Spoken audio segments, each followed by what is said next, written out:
Saa 6 na dakika kama 20 hivi nilikuwa nimetoka dukani. Nilikuwa nimeenda kununua vocha ili niongeze bando.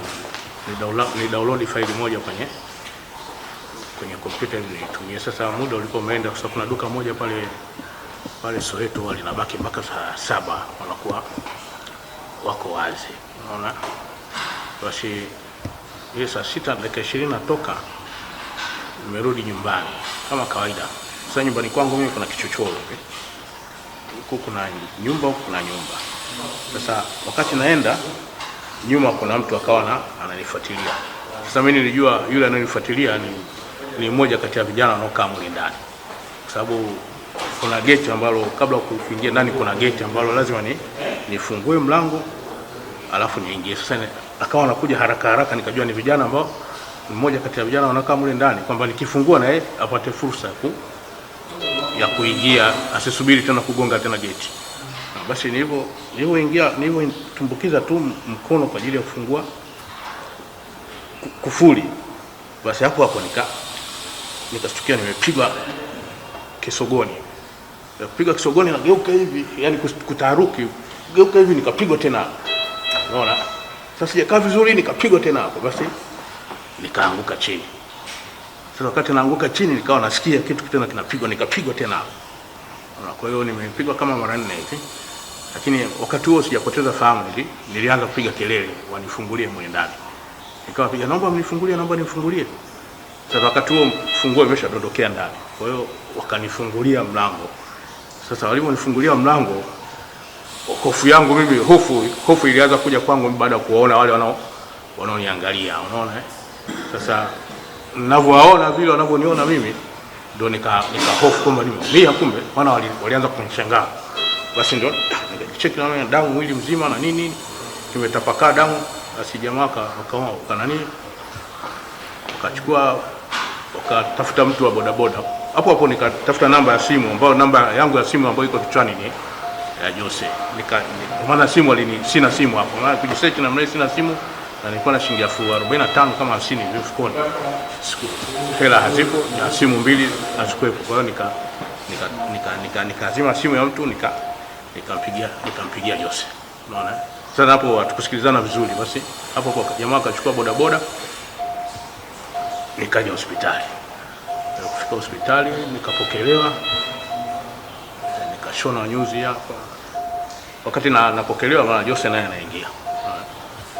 Nikashona nyuzi, nikashona huku mbele, nikashona huku, nimeshona na kisogoni, nimeshona na hapo. Jana nimefanywa kipimo cha CT scan, kwa majibu yake yanatoka leo. Kwa hiyo ndio hali halisi iliyokuwa katika tukio la juzi.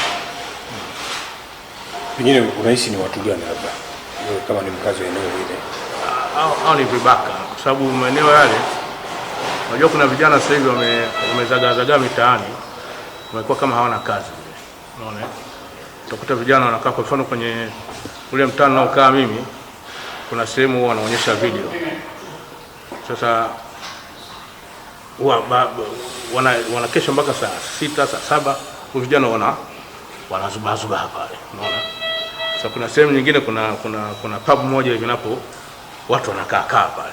Na sasa wale ni vijana wanaonekana kama wapo tu. Sasa watu wanashinda baa kuanzia asubuhi mpaka jioni. Sasa ni vijana ambao sio watu wema. Na yale maeneo sio mazuri.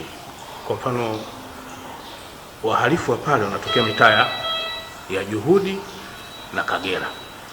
Kwa mitaa ya Kagera na Juhudi ndio vijana wanakuja wanafanya uhalifu huko, afu wanakimbilia kule Juhudi na Kagera.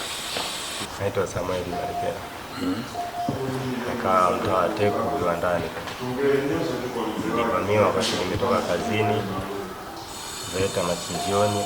Wakati narudi nilivamiwa sehemu inaitwa Juhudi. Walipiga na nondo kichwani huko pamoja. Pengine ni vitu gani walichukua baada ya kuhudhuru, na walikuwa wangapi labda? Walikuwa wako watatu, wawili, mmoja alikuwa na panga, mmoja alikuwa na nondo. Huyo mwingine alikuwa ana chochote. Vitu walichukua wallet, wakachukua na vitambulisho vyangu. Pengine wallet haikuwa na chochote? Wallet ilikuwa ina shilingi 40. Pengine nini rai yako kwa vyombo vya ulinzi na usalama na jamii kwa ujumla kuhusiana na hiki kilichotokea? Unashauri nini? Ushauri wangu wajitahidi kuimarisha ulinzi kwenye baadhi ya maeneo kama hayo ambayo matukio mengi yanakuwa yanatokea ya kihalifu. Unaweza kukumbuka ile tukio limetokea pata saa ngapi? Kumbukumbu yangu ilikuwa ni saa 2. Lakini ndio wakati nilikuwa nimetoka kazini. Ilikuwa saa 2.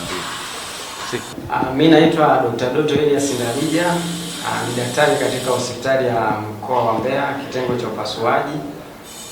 Usiku wa kuamkia jana tumepokea wagonjwa wawili ambao walikuwa na kesi zinazofanana. Mmoja amepigwa na vibaka na wapili hivyo hivyo. Mmoja tumepokea mida ya saa 7:30 usiku, mwingine mida ya saa 9. Na wote walikuwa na vidonda kichwani na walikuwa wanavuja damu. Lakini namshukuru Mungu kwa jitihada za wafanyakazi, walipokelewa katika idara ya huduma ya kwanza pale emergency, nao wakahudumiwa vizuri, wakaletwa wodini. Mpaka sasa tumefanya vipimo na tumefanya kipimo cha kichwa kwa kila mmoja, na mmoja kinaonyesha kuna mbonyeo kidogo, lakini wa pili ana shida kwenye ngozi ya kichwa. Lakini wote tunawaruhusu, maendeleo yao ni mazuri, tunawaruhusu na dawa, na tumewaelekeza wakiona dalili zozote zile za hatari kama tulivyowaambia warudi hospitali kwa ajili ya matibabu. Pengine labda tunataka kujua hao watu wamepigwa na nini, kama kwa taarifa ambazo labda wamezungumza na wagonjwa, na kwa namna ambavyo tuliwachunguza, wamepigwa na vitu ambavyo vina asili ya ncha, kwa sababu kwenye vichwa wamechanika, yani kuna vidonda ambavyo vimechanika mpaka wanavuja damu. Kwa hiyo walipigwa na vitu ambavyo vina ncha wakachanika. Daktari, huko kwenye kitengo hiki pengine kuna trend ya watu wengi kuja kuripoti juu ya matukio haya kwenye eneo lako hili? Kwa sasa matukio haya yameongezeka sana. Watu wengi, wagonjwa wengi tunaowapokea, kesi nyingi ni za kuvamiwa, kupigwa na ajali. Ni vitu viwili sana ndio vina kesi nyingi za namna hiyo.